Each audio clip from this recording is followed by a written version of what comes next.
L'aventure d'aujourd'hui commence dans le petit château. Coquelicot et Pâquerette ont un animal. Pâquerette, Coquelicot, on ne joue pas à Udada sous la table pendant le petit déjeuner. Veuillez m'excuser, Votre Majesté, les jumelles aiment beaucoup jouer au poney en ce moment. Elles ont vraiment envie d'avoir un animal. Les poneys sont de charmants animaux de compagnie. Ils sont très mignons et très affectueux. Et ils ont de longues crinières soyeuses qu'il faut brosser. Coquelicot et Pâquerette aimeraient tant avoir un poney. Oui, poney. Saperlipopette, non! Les poneys sont des animaux gigantesques. Coquelicot et Pâquerette ne sont que de toutes petites fées. Non, pas de poney. Les princesses pourraient peut-être avoir un autre animal. Je pourrais peut-être leur créer par magie un petit animal inoffensif. Attendez une minute. Les animaux exigent qu'on s'occupe d'eux. Qui va prendre soin de lui et nettoyer ses saletés? Les jumelles pourraient le faire. Oui, d'accord, c'est promis. Bon, dans ce cas, mais par pitié, faites un choix raisonnable, Nounou Prune. Je ne veux pas d'un dragon ou d'un Soyez dinosaure. sans crainte, Votre Majesté. Oh, j'ai un mauvais pressentiment sur cette affaire. Mais ne t'inquiète pas, chérie. Nounou Prune sait ce qu'elle fait, voyons. J'ai un très mauvais pressentiment sur cette affaire. Nous y sommes, la bibliothèque magique des fées. Maintenant, cherchons un livre sur les animaux. Un tigre. Tigre. Non, c'est trop gros. Oh, pas tigre. Un serpent. Serpent. Non, les serpents gigotent trop. Oh, gigote, serpent. Un alligator. Alligator. Non, beaucoup trop de dents. Oh, beaucoup d'alligators. Ah, voilà ce qu'il nous faut, le petit animal parfait, un hamster. Hamster.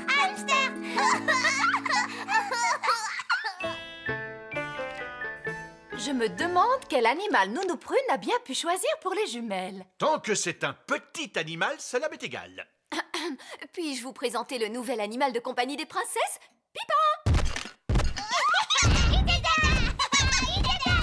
Ah, un rat!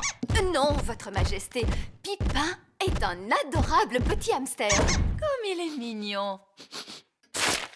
Oh, Pipin t'aime beaucoup, papa.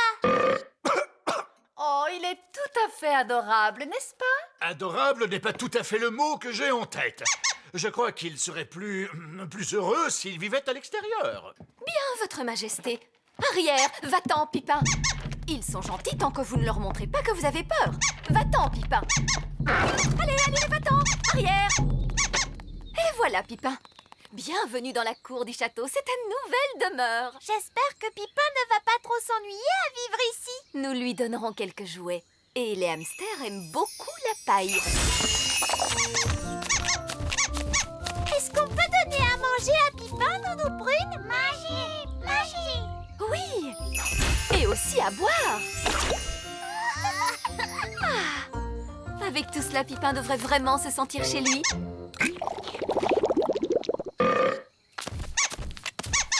Oh, pourquoi la cour du château est-elle pleine de paille? C'est pour votre hamster, Votre Majesté. Mon hamster?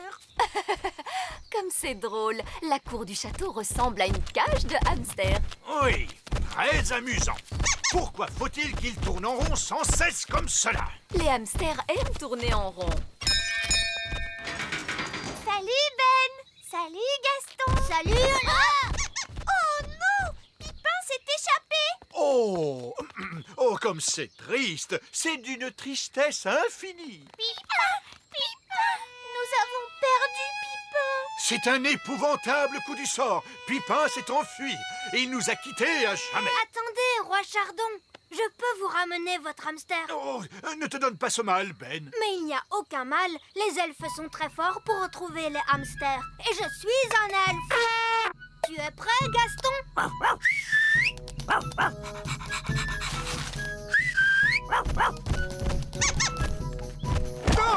Pipin est de retour, Roi Chardon. Et il est sain et sauf. oh, je te remercie, Ben. Dépêchons-nous de fermer la porte de la cage avant que Pipin ne s'échappe à nouveau. Il ne s'arrête jamais pour dormir? Lorsqu'il est fatigué, peut-être. Et comment fait-on pour fatiguer un hamster? Allons le demander à Vieil Elfe Sage. Il a toujours une réponse à toutes les questions. Allô? Vieil elfe sage à l'appareil?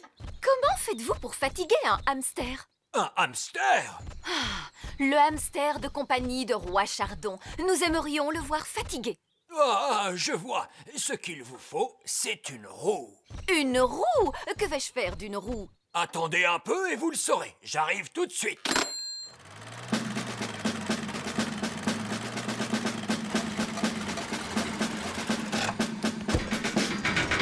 Bonjour, Roi Chardon.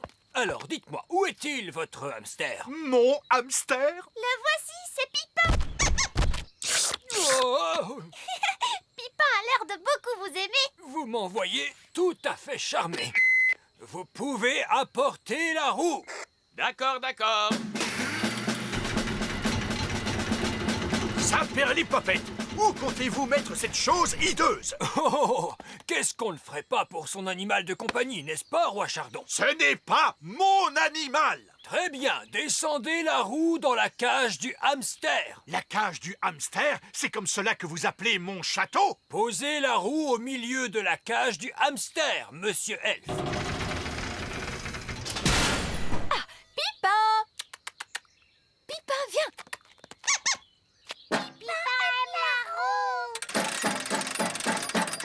Vous êtes sûr que cette roue est assez solide? Oui, tout ira bien. Les hamsters ne courent pas très vite. Oh, vous avez un hamster rapide, j'ai l'impression. La roue, elle tourne trop rapidement. Elle ne résistera jamais, capitaine. Tout va bien. La roue est trop grande pour passer par la porte. Mon château! Sapristi! Pipin s'est échappé encore une fois. Et la roue se dirige vers le grand arbre elfe. Il nous faut immédiatement prévenir les elfes. Allô? Bonjour, c'est moi. Sais-tu à quoi ressemble un hamster? Oui, ce sont de délicieuses petites créatures aux poils doux. Oui. Écoute, inutile de paniquer. Il y a un hamster qui arrive droit sur vous. Et il est dans une roue immense.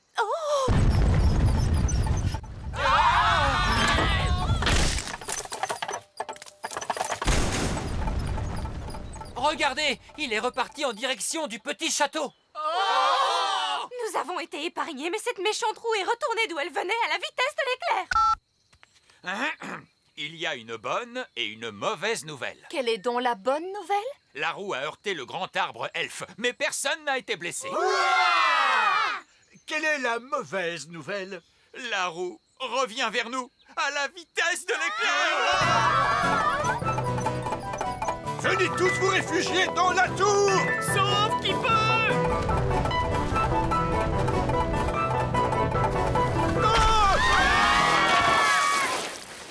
Misère, je n'arrive pas à le croire. Eh oui, Roi Chardon, c'est merveilleux, n'est-ce pas? Votre hamster est de retour à la maison.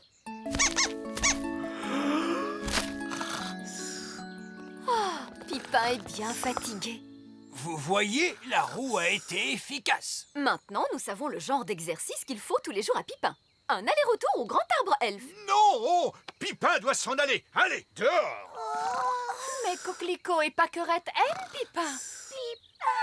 Je refuse d'abriter un animal dans mon château. Est-ce que c'est clair? Je pourrais transformer Pipin en un autre animal. Un animal qui pourrait vivre à l'extérieur du château. D'accord, Nounou Prune. Allez-y, faites-le. Les elfes ont fini de réparer la cage du hamster. Je voulais dire le château, votre majesté. Parfait, allons voir cela. Quoi? Nounou Prune! Oui, votre majesté? Dites-moi, que fait toute cette paille dans la cour de mon château? La cour du château. Oh, vous voulez dire la mangeoire? Quoi? Mon chéri, tu as demandé un animal qui pouvait vivre à l'extérieur du château. Alors, nous sommes revenus à ce que nous voulions tous dès le départ. Oh! Oh, comme il est mignon!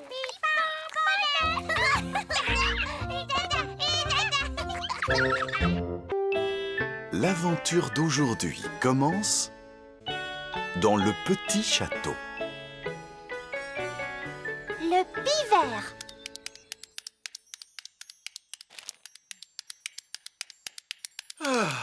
Tu ne peux pas t'empêcher de tricoter. Que veux-tu, j'aime le tricot. C'est mon passe-temps favori. Tu ne pourrais pas avoir une activité moins bruyante. Oh, je connais quelqu'un qui est bien ronchon. Je ne suis pas ronchon, mais je m'ennuie. Tu devrais te trouver un passe-temps. Collectionner les timbres, par exemple. Collectionner les timbres, comment? Tu rassembles des timbres-poste et tu les ranges dans un album. Quelle idée! Cela n'intéresserait personne, voyons.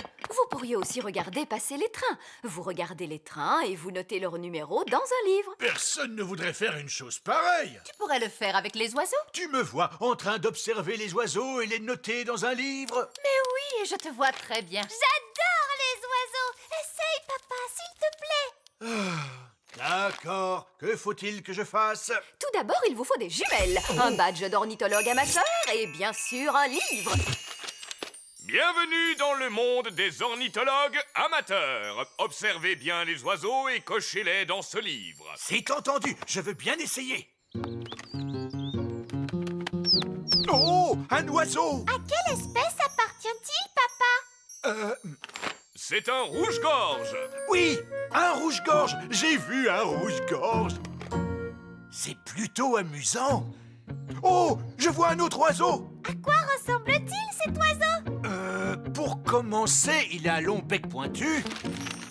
Oh, c'est un pivert, un oiseau très particulier. Est-ce que je peux regarder à mon tour, papa? Bien sûr, Oli. Oh! Le pivert s'est posé sur une branche du grand arbre elfe. Tu veux du jus d'orange, Ben? Oui, maman, s'il te plaît. Vite tout le monde dehors, c'est un tremblement de terre. C'est un tremblement de terre. C'est un tremblement de terre.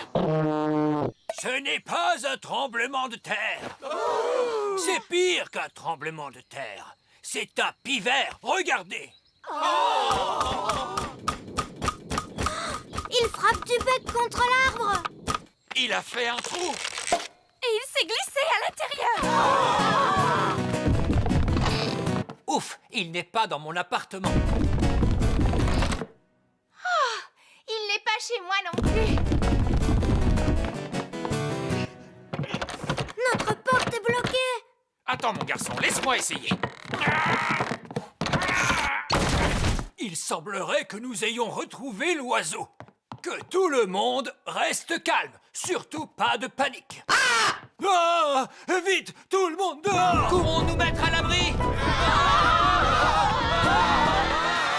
Bonjour, Ben. Bonjour, Oli. Regarde, il y a un oiseau dans notre arbre. Oui, c'est moi qui l'ai vu le premier. Il s'agit d'un pivert. C'est parfaitement juste. Je n'avais pas remarqué que votre majesté s'intéressait aux oiseaux. Ah, mais si, je suis ornithologue amateur. Tenez, voici mon badge. Alors on peut dire que vous tombez bien. Nous avons besoin de toute l'aide qu'on peut nous apporter. Conduisez-moi auprès de l'oiseau. Nous sommes sauvés, vous êtes là, votre majesté. Le pivert s'est installé chez nous. Il est en train de construire un nid. Et bientôt, il aura des œufs. Et quand ils auront éclos, il y aura des petits bébés poussins pivers. Les petits bébés poussins pivers sont très délicats à observer. Fantastique! Quand ils auront éclos, je reviendrai les voir et je les cocherai dans mon livre. Il faut le faire sortir d'ici, vite, avant qu'il n'ait pondu ses œufs. C'est impossible! Je dois à tout prix observer les poussins. Cet arbre est un arbre pour les elfes, non pas pour les pivers. Il ne faut jamais déranger une créature pendant qu'elle niche. C'est la loi qui le dit. Depuis quand? À partir d'aujourd'hui. Par ordre royal. Oh, c'est une loi écrite. Nous devons donc lui obéir. Les elfes observent toujours la loi. Et nous sommes des elfes. Formidable. Voilà qui est réglé. Papa, est-ce que je peux rester regarder le pivert avec Ben? Oui, Oli, moi je vais continuer d'observer les oiseaux. Da da da dam da di da dam da da dam. Et voilà, tout est propre et net. Ah, que se passe-t-il? Ce sont des graines pour les oiseaux, Nounou Prune. J'essaie d'attirer quelques oiseaux rares. Ne les balayez pas. Ah bon? Vous croyez, votre majesté? C'est qu'il ne faudrait pas que cela attire les souris. regarde, des œufs. Oh, ils sont en train d'éclore. Des petits oisillons. Bonjour, je m'appelle Ben et voici mon ami Oli. Oh, ils sont vraiment trop mignons. Ils seraient encore plus mignons s'ils n'étaient pas chez nous. Hé, ils s'en vont. J'ai l'impression qu'ils essayent de voler. Mais ils ne peuvent pas voler. Je peux leur apprendre. Les fées savent très bien voler. Et moi, je suis une fée. Vous êtes prêts, les petits oisillons? Vous n'avez qu'à faire comme moi. Regardez comme il est facile de voler. Oh, ils ne font pas ce que je leur montre. On devrait peut-être commencer par quelque chose de plus simple. Comment as-tu appris à voler? Tu sais, Ben, je vole depuis que je suis toute petite. Je ne me rappelle pas de la première leçon de vol qu'on m'a donnée. On va commencer par battre des ailes. Comme ça, regardez. Bien joué, Ben. Ils font comme toi. Maintenant, battez des ailes plus vite. Et on saute. Ça y est, ils volent. Tu es très fort.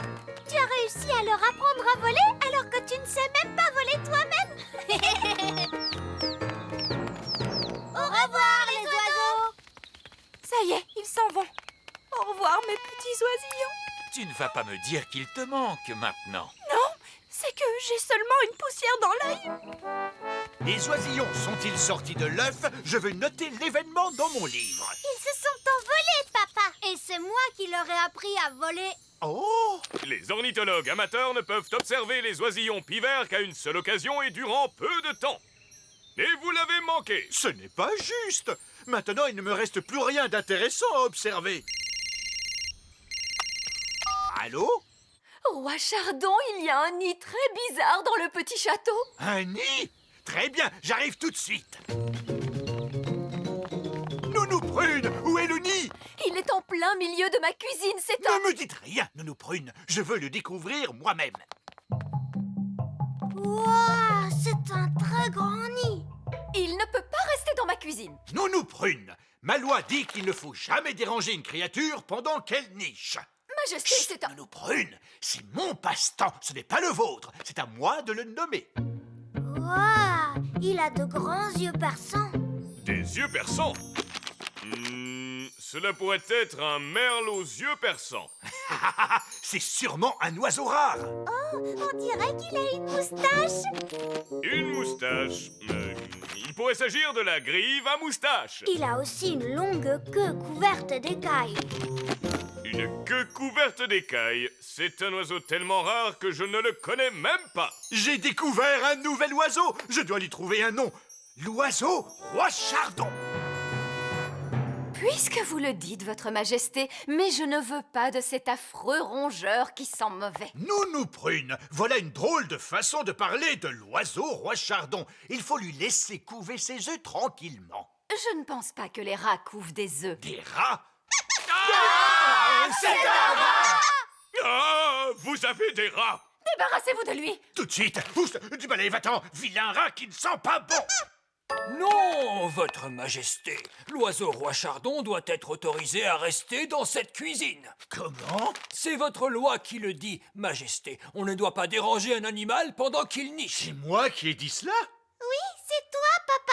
Eh bien, cette loi pourrait être modifiée. Vous permettrez que je regarde cette loi? Comme vous le voyez, la loi est écrite. On ne peut rien faire d'autre que lui obéir. En tant que reine, je déclare que cette loi n'a pas de sens et que je l'abolis.